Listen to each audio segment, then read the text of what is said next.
ছানাপোড়া আছে, মদন মোহন আছে, ঝাল সিঙ্গাড়া আছে, রসগোল্লা আছে। পুরীতে হচ্ছে ধরো না খেলে মুড়ি ঘোড়া পিঠা, একদম পিওর চানা, দারুণ খেতে। भजो रे भैया राम गोविंद हरे, भजो रे भैया राम गोविंद। Good morning. পুরীতে আজকে আমাদের থার্ড ডে, আর আজকে ওয়েদারটা সকাল থেকে বেশ ভালো রয়েছে, মেঘ করে রয়েছে, বৃষ্টি হলেও হতে পারে। তো যাই হোক, আপাতত বেরিয়েছি একটু ব্রেকফাস্ট করার জন্য। আমাদের হোটেলে যেমনটা আগেই বলেছি যে রুমের সাথে ব্রেকফাস্ট কিন্তু ইনক্লুড নয়, তো আপনি আপনাদের ইচ্ছা মতো হোটেলেও খেতে পারেন, ওদেরও ব্রেকফাস্টের আইটেম আছে, অথবা বাইরে গিয়ে খেতে পারেন। তো আজকে আমরা ডিসাইড করেছি একটুখানি বাইরে ঘুরে একটু স্ট্রিট ওয়াক করবো, আর তার সাথে স্ট্রিট ফুড ট্রাই করব। তো তার জন্য বেরিয়ে এখন এই হাঁটছি ফুটপাথ দিয়ে। আর এই পাশে হচ্ছে এই সোনার বাংলা, তো সোনার বাংলার ঠিক পাশেই হচ্ছে আমাদের এই ড্রিম ল্যান্ড। এটা দই বড়াওয়ালা দেখতে পাচ্ছি, কাল থেকে ইচ্ছা করছে দই বড়া ট্রাই করার। তো সকালে আমাদের হোটেলের নিচেই ছিল, তো এখন বেরিয়ে দেখলাম নেই, তো এখন সামনে আছে, দেখি। তো পুরীতে এলে দই বড়াটা না খেলে, যদিও আসবার দিনকে আমরা খেয়েছি, দেখেইছেন আপনারা আমার প্রথম ব্লগে। আর যারা এখনও দেখেননি, ওপরে আই বটনের লিঙ্ক দেওয়া রইল, অবশ্যই দেখবেন কলকাতা থেকে পুরী আসার ব্লগটা, আশা করি আপনাদের ভালো লাগবে। এই একটা ভাইয়ের কাছে আমরা এসেছি দই বড়া খাওয়ার জন্য।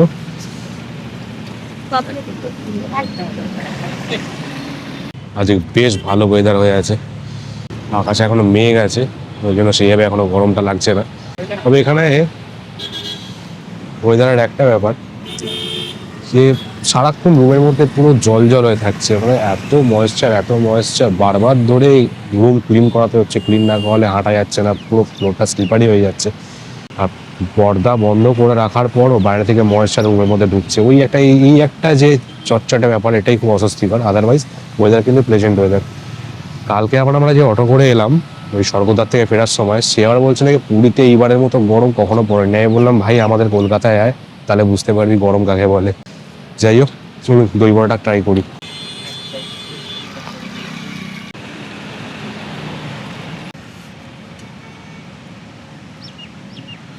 কেমন খেতে? ঠিকঠাক, নর্মাল, খুব টেস্টি বলবো না। এর থেকে কিন্তু আমরা আসার দিনকে দই বড়াটা খেলেছিলাম ওই টোটপাতাটা ক্রস করে, ওটা কিন্তু বেশি টেস্টি ছিল। যাই হোক, ঠিক আছে।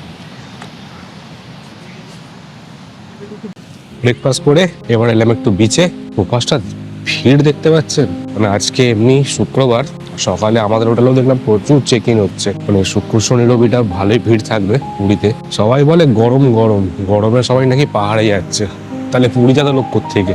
আর এই যে এগুলো দেখছেন, এগুলো খুব ভালো ইনিশিয়েটিভ। এগুলো ফ্রেশের সব টয়লেটস তৈরি করেছে, খুব সুন্দর ব্যবস্থা। মানে আপনাকে এখন বিচে এসে আর ভাবতে হবে না যদি আপনাদের জামা কাপড় চেঞ্জ করার থাকে বা ওয়াশরুম ইউজ করার থাকে। এবং এটা বেশ কিছুটা দূর করা আছে, যেমন এখানে একটা আছে, একটা স্বর্গদ্বারের মুখের দিকে আছে। এটা খুব সম্ভবত গভর্নমেন্টের তরফ থেকেই করা হয়েছে, খুব ভালো ইনিশিয়েটিভ। এখন আছি লাইট হাউসের সামনে। এই লাইট হাউসের সামনে থেকেই মোটামুটি ভিড় শুরু, সবাই স্নান করতে নেমে গেছে। এখন টাইম হচ্ছে 10টাও বাজেনি, 10টা বাজতে 5।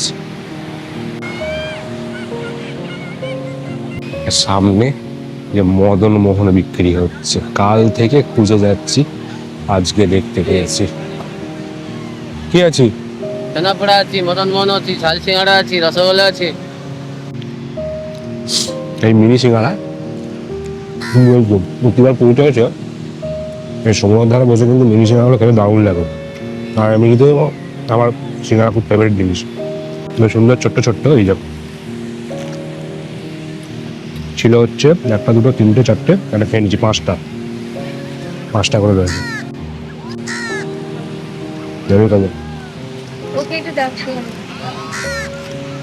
খায় না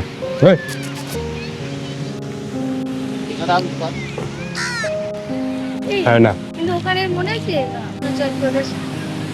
ওটা কুকুর খায়, পুরী কুকুর খায় না।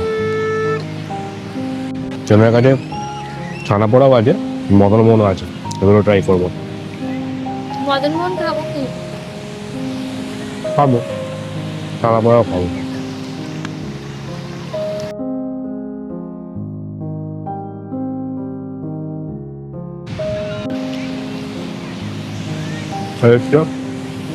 মদন মোহন পুরীতে হয়েছে ওগুলো না খেলে মুড়ি ঘোড়া বেটার। তবে এগুলো বেশি ভালো লাগে বিকেলে খেতে, কিন্তু আমাদের হোটেলের সাইডে এগুলো চট করে দেখতে পাচ্ছি না, কালকে যেমন দেখতে পাইনি, স্বর্গদ্বারের দিকে থাকে। তো আজকে পেয়েছি চান্স, সকাল খেয়ে নিচ্ছি, বিকেলে যদি পাই আবার খাবে।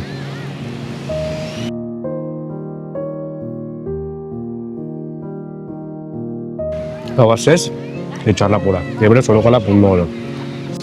মানে অফিসে উড়িষ্যা কেউ আসে, সবার আগে আমার ডিমান্ড থাকে যে উড়িষ্যা গেলে ছানাপোড়া আনতে হয়। কলকাতাতেও পাওয়া যায় কিছু দোকানে, কিন্তু সেই টেস্ট আর এই টেস্টের মধ্যে আকাশ পাতাল তফাৎ। মানে পুরীতে সমুদ্রের বুকে দাঁড়িয়ে ওই সমুদ্র দেখতে দেখতে ছানাপোড়া খাওয়ার মজা কার কোথাও নেই। একদম পিওর ছানা, দারুণ খেতে। আপনারা যখন আসবেন পুরীতে অবশ্যই এগুলো মিস করবেন না। যতই হোটেলে থাকুন, হোটেলের খাবার খান, রেস্টুরেন্টে খাবার খান, কিন্তু স্ট্রিট ফুডগুলো কিন্তু পুরীতে একদম মিস করবেন না।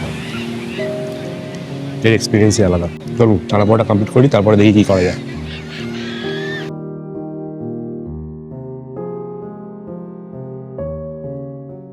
মিষ্টি খাওয়া শেষ, সিঙ্গারা খাওয়া শেষ, ছানাপোড়া খাওয়া শেষ, সবার শেষে এবার ডাবের দোকানে, ডাব খেয়ে ফিরো হোটেলে।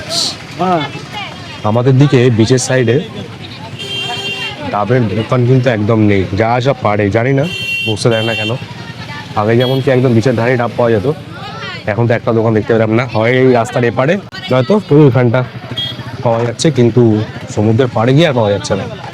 তো সমুদ্রের পাড়ে বসে ডাব খাওয়ার মজাটাই আলাদা থাকে। যাই হোক, ঠিক আছে, এখানেই খাই।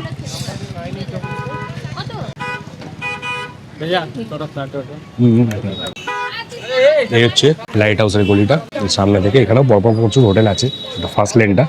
আর এই হচ্ছে রাস্তা, ভালো জল আছে প্রচুর, কিন্তু খুব মিষ্টি নয়। আগে থেকে ভালো ডাব পাওয়া যেত, ডাবটা তোরা মিষ্টি নয়, জল আছে, ঠিক আছে।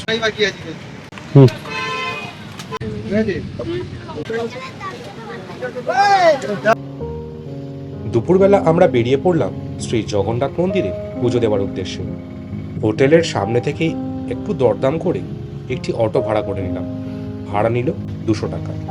এরপর শুরু হলো পুরীর ব্যস্ত রাস্তায় আমাদের ছোট্ট যাত্রা।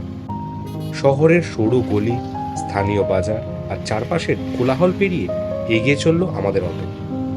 কিছুক্ষণ পর অটো আমাদের নামিয়ে দিল মন্দির থেকে প্রায় 200 মিটার মতো দূরে। নিরাপত্তার কারণে মন্দিরের একেবারে সামনে পর্যন্ত কোনো গাড়ি যেতে পারে না, তাই বাকি পথটা হেঁটেই যেতে হয়। আমরাও হাঁটা শুরু করলাম। মন্দিরের সামনে দক্ষিণ দুয়ারের ঠিক 200 মিটার আগে আমাদেরকে নামিয়ে দিল অটো, তারপর আর অটো যায় না। ওখান থেকে আলাদা করে টোটো করে যাওয়া যায়, তা টোটো ভাড়া করলাম না, পায়ে হেঁটেই যাচ্ছি। এই সামনে এসে গেছে, 200 মিটার মতো ওরা বলে, ওই 200 মিটারই সামনে মন্দিরের গেট আসছে। আমরা দক্ষিণ দুয়ারে যাচ্ছি, সেখানে গিয়ে আমাদের যিনি পুজো দেবেন ওরা ফোন করবো। গতবার আমরা এসেছিলাম, আমরা নিজেরাই পুজো দিয়েছিলাম, কিন্তু এবার আমরা পান্ডা নিয়েছি।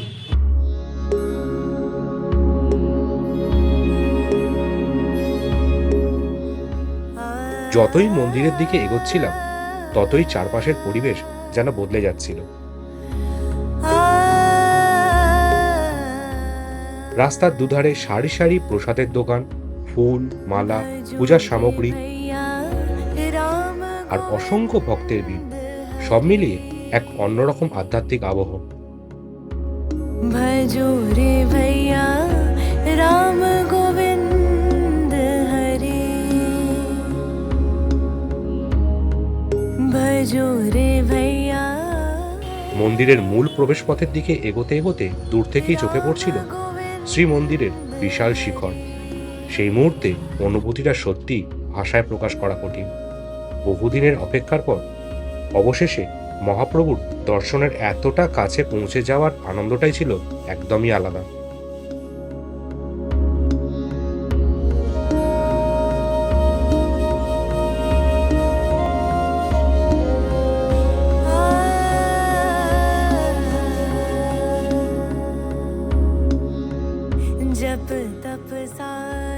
মন্দিরের প্রবেশপথে পৌঁছে প্রথমেই আমাদের মোবাইল ফোন, জুতো এবং অন্যান্য জিনিসপত্র বাইরে থাকা নির্দিষ্ট মোবাইল ডিপোজিট কাউন্টারে জমা রাখতে হলো।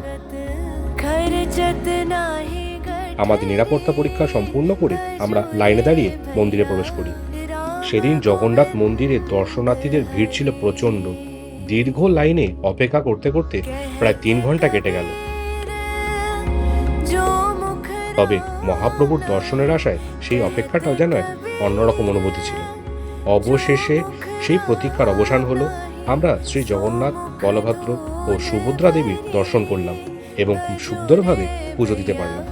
राम गोविंद हरि भजो रे भैया মন্দিরের ভেতরের আধ্যাত্মিক পরিবেশ, চারিদিকে ভেসে আসা জয় জগন্নাথ ধ্বনি আর সেই পবিত্র আবহ সব মিলিয়ে মনটা একেবারে ভরে গেল।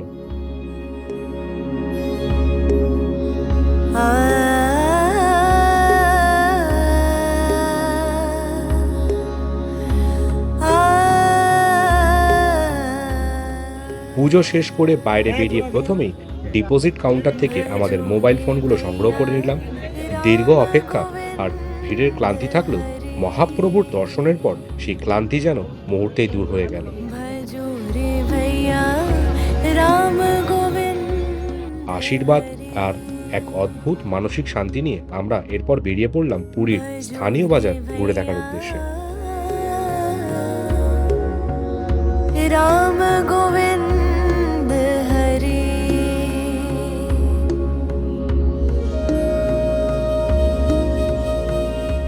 পুজো দিয়ে শেষমেশ বেরোলাম। এখন বাজে হচ্ছে 6:30। মানে কি বিভৎস রকমের ভিড় আজকে, মানে কল্পনার বাইরে। কেন ভিড় বুঝতে পারলাম না। কালকে নাকি কোনো কারণে মন্দির বন্ধ হয়নি। ভোরবেলা 4:30টার সময় নাকি আজকে সকালবেলা ভোরবেলা বন্ধ হয়েছে। তার জন্য সবকিছুই মানে প্রতিটা স্লট 2 ঘন্টা করে দেরিতে চলছে। আর মানে ভেতরে তো মানে যাচ্ছে তাই অবস্থা, মানে বলবার নয়। মানে কোনো রকমে তাও আমরা এবার তো বললাম পান্ডা দিয়ে পুজো করি, একটা সুবিধা হয়েছে। নাহলে আদারওয়াইজ পান্ডাকেটা পুজো করলে জেনারেল লাইনে দাঁড়িয়ে যে পুজো করতে যেতাম তবে তো শেষ। ধস্তাধস্তি করে মারপিট করে পুজো দিতে হয়েছে। এই একটা জিনিস বাজে লাগে, পুজো দিতে এসে এরকম একটা ভেতরে পুলিশ রয়েছে, সব কিছুই রয়েছে, কিন্তু এত মিসম্যানেজমেন্ট। যদিও ভগবানের মন্দিরে এসে এটা বলা উচিত। তো বলছি অনেক বাচ্চা কাচ্চা রয়েছে, বাচ্চারা গিয়েও কিন্তু অনেক অসুবিধা হচ্ছে।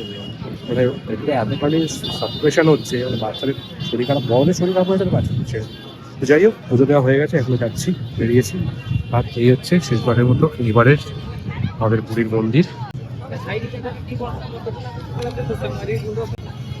পুজো আমরা ভালো ভালো দিয়েছি, খুবই ভালো দর্শন হয়েছে এবং আমরা আজকে বসে বসে মজা ওড়ানোও দেখেছি। দর্শন খুব ভালো হয়েছে, এখানে কিছু বলবার নেই। যাই হোক, এখন আমরা যাবো স্বর্গদ্বারের দিকে, চলুন। মন্দির দর্শনের পর আমরা চলে এলাম পুরীর স্থানীয় মার্কেটে।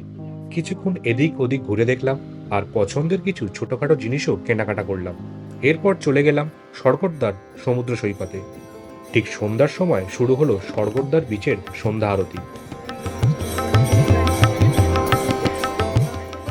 সমুদ্রের গর্জনের সাথে শঙ্খধ্বনি, ঘণ্টার শব্দ আর আরতির অপূর্ব পরিবেশ সব মিলিয়ে মুহূর্তটা ছিল সত্যিই অসাধারণ। পুরী সফরের অন্যতম সেরা অভিজ্ঞতা হয়ে থাকবে এই সন্ধ্যা আরতি।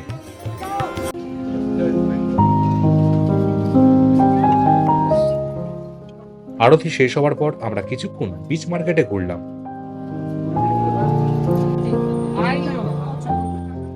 তারপর দিনের সমস্ত সুন্দর স্মৃতি সঙ্গে নিয়ে ফিরে এলাম আমাদের হোটেলে।